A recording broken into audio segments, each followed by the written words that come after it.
Death is the wish of some, a relief for many, and an end for all. Hello, well-wishers, and welcome to my channel Aspiring Minds. In today's video, we are going to discuss a famous poem by the poet Emily Dickinson called Because I Could Not Stop for Death. So grab your virtual seats and let's begin this poetic journey.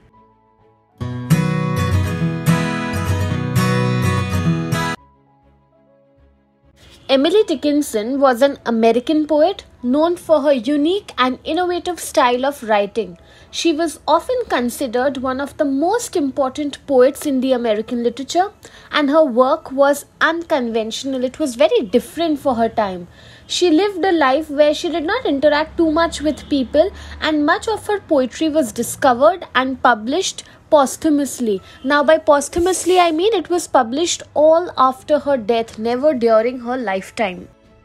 Now, to tell you about the background of the poem, it was written by Emily Dickinson during the 19th century, and this was a time when death was very common at that time, and sometimes it was also feared by people a lot because this was a time where people had just witnessed the world wars.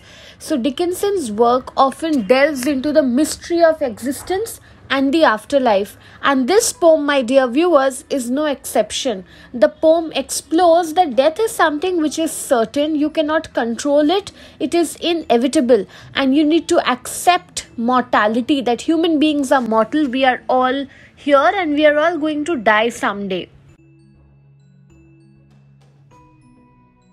Now let us decode the line-by-line meaning of each stanza of the poem. Stanza 1. Because I could not step for death, he kindly stopped for me. The carriage held but just ourselves and immortality. So in this stanza, the speaker reflects on death as a courteous and patient entity. It is as if death has been personified into being a living existence, a human being. And the poet is saying that because I could not stop for death, I was carrying on with my life. Death did not carry on with its work. It was waiting to take me along. Instead of the speaker actively seeking death, death is something that comes to her. The imagery used over here of a carriage and the mention of the word immortality indicate that this journey is not just a physical one but also a transition where the speaker is going to move to the afterlife. The carriage held but just ourselves and immortality. So immortality means that the poet wishes that she could be preserved or she could continue to live on forever in the afterlife, and they are going to go ahead to that afterlife by doing a journey in the carriage. We slowly drove, he knew no haste, and I had put away my labor and my leisure too for his civility. So the second stanza describes the unhurried nature of the journey. He knew no haste, there was no hurry. Death also was giving me sufficient time. So we can see that death over here is portrayed as a patient driver. There is no rush in the driver of the carriage of death. The speaker willingly abandons or leaves all her work and leisure for death's civility, because death was being very civil, kind, courteous.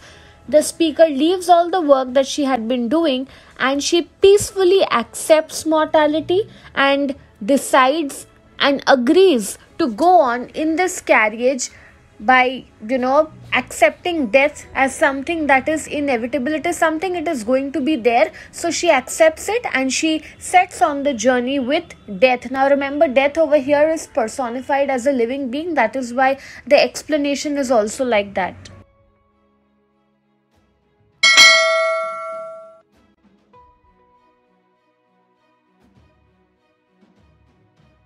We passed the school where children strove at recess in the ring. We passed the fields of gazing grain.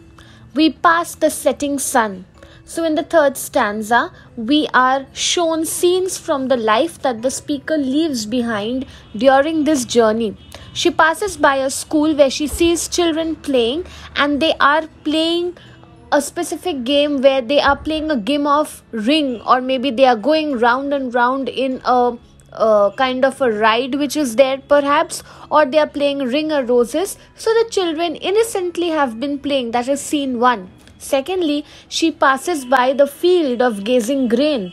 And thirdly, she also sees the setting of the sun in the fields. Now, setting sun symbolizes the end of the day, and it also somehow attunes to the death imagery in the poem. So setting of the sun is equivalent to how she is gradually moving after having lived a life from childhood through adolescence into adulthood. Now the sun is setting and she is moving towards her journey towards death. Or rather, he passed us. The dews drew quivering and chill, for only gossamer my gown, my tippet only tulle. So in this stanza, the setting now shifts and it becomes apparent that the speaker is no longer an active participant in life. Death passes the speaker, and the chill of the evening symbolizes how there's a transition from the warmth of life to the coldness of death. We all know that when a person dies, after that, the body after some time starts turning cold. Why? Because the blood no longer runs in your body and it does not provide the warmth that you are supposed to get. So that is why she is feeling she's quivering because of the chill that she's feeling. And then she goes on to say that the gown and the tippet, the delicate fabrics that she had been wearing, all are now no longer important in her life. So the delicate fabrics, the gossamer, the tippet, all these represent how weak, how frail life is, that at one moment you have everything and the moment you die, you become, you lose all your earthly touches. So life is very uncertain, and trust me, it takes a lot to live. When I say this, I really mean it, because you are stepping out of your house, you may be run down by a bus, or you are going to work and suddenly you may die of heart attack or whatever it is. So life is really uncertain. A person who is doing everything perfectly normally since morning may suddenly die by evening. That is how quick death can be in taking away the life of people. So it shows how frail, how sensitive death as an aspect is. We paused before a house that seemed a swelling of the ground. The roof was scarcely visible. The word scarcely means hardly visible. The cornice in the ground. So the 5th stanza introduces us to the final destination, which is described as a swelling of the ground. Now this house represents the final abode, the final resting place for the speaker.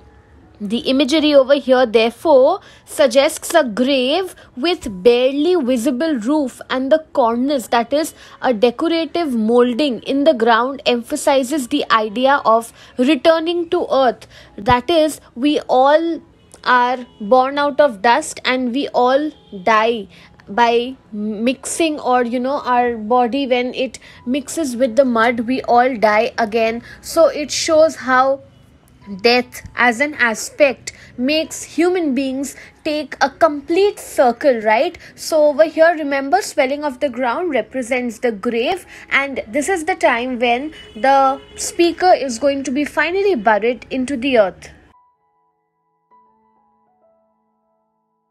Since then, 'tis centuries, and yet feels shorter than the day I first surmised the horses' heads were toward eternity. So in the final stanza, we see how the poet represents the passage of time after death. The speaker over here tells us about the perception of time in the afterlife, stating that centuries have passed, but even after such a long time has passed, it seems shorter than the day she first realized that the horses' heads were pointing towards eternity. So it shows that from the very time that she had died, or she knew she was going to die, she knew that there was going to be a timeless existence in the afterlife. Now, to tell you about the major themes of the poem, of course, we've got death, which is presented as a gentle journey. The poem shows that death is something that is not to be scared of. It's not a frightening event, but it ensures that you have a tranquil and unhurried journey towards the afterlife. Secondly, through this poem, we see how the speaker accepts death calmly and willingly, putting away all her worldly concerns, because there are many times where people are afraid to die because they think that this task is not done yet, that has not been achieved. But whenever death had come to the speaker, she immediately leaves all the work she is doing and willingly moves ahead towards death. And thirdly, we see how the journey in the poem symbolizes the transition from life to the afterlife, with scenes from the speaker's past life being left behind. So we see how the idea of death is something that is portrayed as being eternal. It is something that makes a person live forever. So we don't know what exactly happens, whether we live, we die, what happens, no one knows. Okay, so in summary, we can say that it is a poem that calls you to think deeply about aspects of death and afterlife. The poem portrays death as a patient companion, leading the speaker on a journey towards eternity, and the only way to peacefully exist in life is to know death is a certainty, to face reality and continue to do the good work that all you, my lovely viewers, are doing.